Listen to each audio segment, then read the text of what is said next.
Ya, pemirsa memperingati Hari Buruh yang jatuh pada hari ini 1 Mei 2020.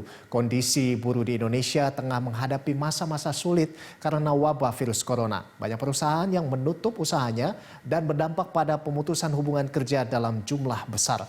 Untuk membahas hal tersebut telah bergabung bersama kami Presiden Konfederasi Serikat Pekerja Seluruh Indonesia atau KSPSI, Andi Gani Nenawea. Ya, selamat siang Bang Andi. Selamat siang, Mas. Selamat Hari Buruh untuk teman-teman Berita Satu dan seluruh buruh Indonesia. Selamat Hari Buruh, Bang. Ya baik, Bang Andi. Nah, kalau dari Anda sendiri ini bagaimana update terakhir terkait keadaan buruh di tengah pandemi saat ini, Bang? Yang pertama, memang situasi ini dialami oleh seluruh dunia. Ada 219 negara yang mengalami hal ini. Kebetulan saya dalam pimpinan Konfederasi Buruh ASEAN. Saya mendapatkan kontak dari teman-teman di Vietnam, Myanmar, Laos, Malaysia, dan Singapura. Semua mengalami hal yang sama. Yang menjadi kekhawatiran kita adalah kalau ini terus-menerus sampai akhir tahun, pasti banyak pabrik yang akan stop produksi. Karena bahan bakunya lagi. Sekarang ini pabrik-pabrik hampir sepertiganya itu bahan baku dari luar negeri. Dan setelah mereka habiskan stok pesanan yang dipesan oleh pihak sebelum adanya COVID-19 ini, dan tidak memesan lagi dan nanti imbasnya ke buruh. Ya saya khawatirkan ada gitu, Mas. Ya, Bang Andi, ya. Ini Menko Perekonomian ini mengatakan sudah sekitar 1,7 juta buruh yang dirumahkan. Nah, kalau dengan data dari KSPSI ini bagaimana? Apakah sudah match, Bang?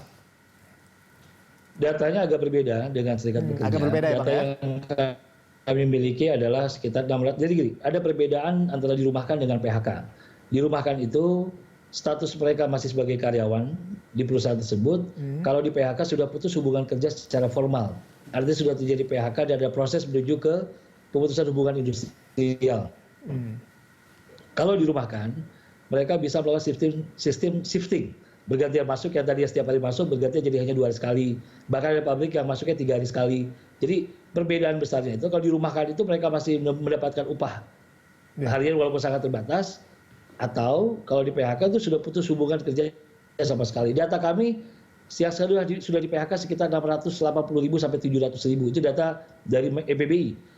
Yang dirumahkan hampir sama dengan pemerintah, 1,8 juta yang sudah dirumahkan.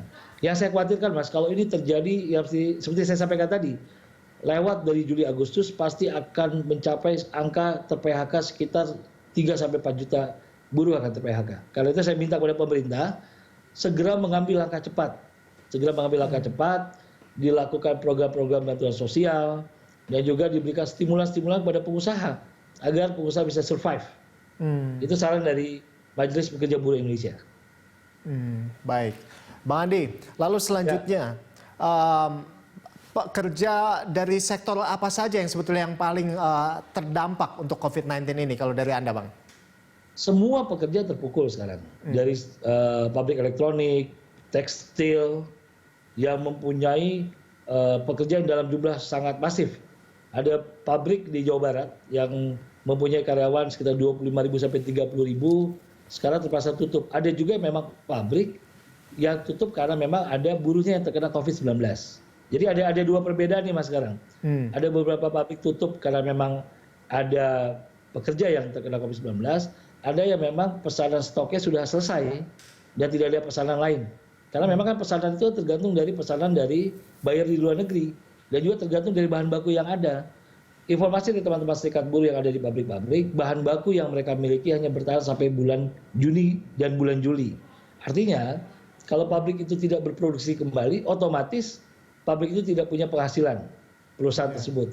Dan tentunya sulit untuk memberikan gaji kepada karyawannya. Nah, ini yang saya minta kepada pemerintah. Pada saat saya bertemu Presiden hari Rabu lalu, saya sudah sampaikan bahwa pemerintah harus benar-benar siap dan waspada tingkat tinggi mengenai gelombang PHK yang akan terjadi di Indonesia. Baik. Nah, tadi Bang, kalau tadi Anda mengatakan bahwa yang dirumahkan itu tetap juga akan mendapatkan upah begitu ya, Bang. Nah, tapi sejauh ini bagaimana? Apakah upahnya utuh atau setengah atau bagaimana, Bang? sudah banyak perusahaan yang memotong sampai di angka 50%. Sudah banyak perusahaan yang memotong sampai 50%, tetapi ada juga perusahaan yang memang benar-benar siap dengan ada dana emergensi yang mereka miliki, mereka masih sanggup membayar sekitar 100% upah pokok yang harus diberikan kepada karyawannya. Hal ini memang tergantung dari kemampuan masing-masing perusahaan. Karena itu, kami dari Majelis Pekerja Buruh Indonesia, sebagai wadah komunitas buruh dari 3 komunitas buruh terbesar, KSPSI Andi Gani, KSPSI Said Iqbal, dan KSPSI Eli Rosita Silaban, kita membuka ruang dialog seluas-luasnya. Tidak mungkin masalah ini diselesaikan oleh buruh saja sendirian, dan juga tidak mungkin diselesaikan oleh pemerintah. Harus ada komunikasi tripartit antara pengusaha, buruh, dan juga pemerintah, supaya kita bisa benar-benar keluar dari krisis yang sangat luar biasa ini. Baik, jadi harus ada kolaborasi dari berbagai pihak begitu. Harus ya, ada, tidak mungkin kita berdiri sendiri, karena kita juga minta kepada pemerintah. Pada saat juga saya bertemu Presiden beberapa kali sebelumnya, saya bicara mengenai Omnibus Law, Kluster Tenaga Kerja, kenapa saya meminta mewakili semua buruh Indonesia ditarik, karena apa? Situasinya tidak memungkinkan untuk membahas sebuah undang-undang yang dinantikan oleh semua pihak. Partisipasi publik yang sangat minim. Nah, ini kaitannya sangat besar sekali untuk memutuskan kebijakan yang tepat buat situasi seperti ini. Ya, baik. Bang, ini langkah pemerintah untuk yang telah mengeluarkan ya kartu prakerja. Dari Anda sendiri, apakah ini sudah cukup membantu, Bang? Ya. Kartu prakerja ini awalnya kan dimakan untuk pengangguran.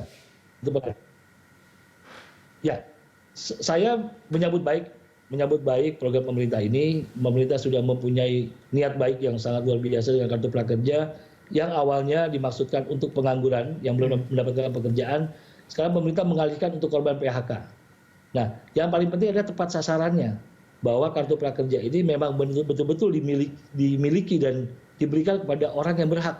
Karena itu butuh pengawasan, dan kami meminta kepada pemerintah, serikat pekerja dilibatkan dalam distribusi kartu prakerja, karena kami mengetahui persis mana anggota, mana yang lebih membutuhkan, mana yang harus lebih cepat untuk diberikan bantuan. Seperti itu.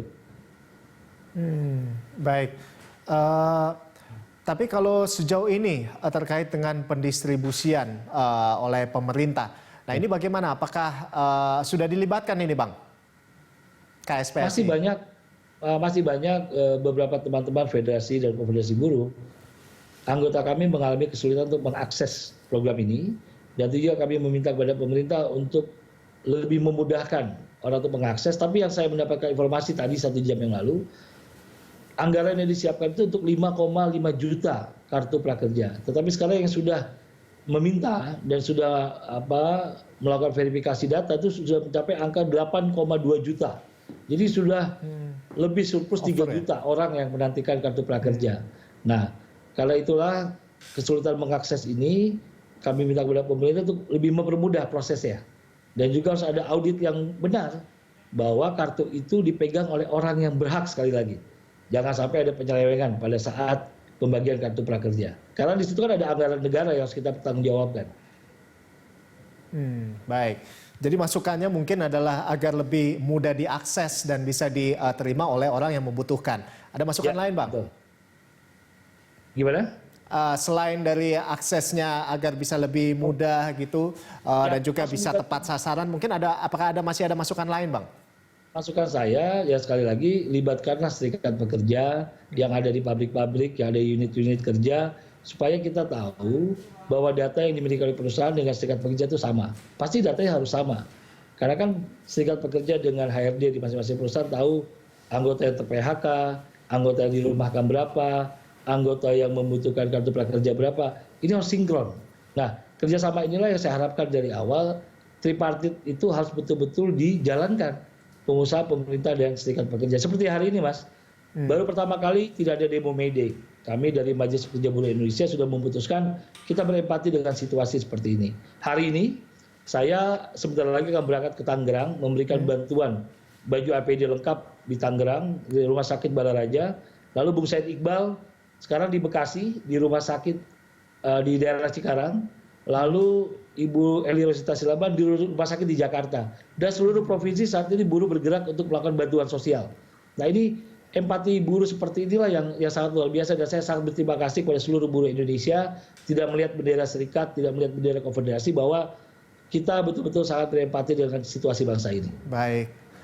Baik Bang Andi Gani, kita berharap agar tetap adanya kolaborasi dari berbagai pihak ini, pandemi juga akan segera berakhir. Dan tentunya kita berharap di Hari Buruh ini bahwa buruh bisa semakin sejahtera ke depannya. Terima kasih banyak Bang Andi Gani Nenawea. Hidup buruh Indonesia.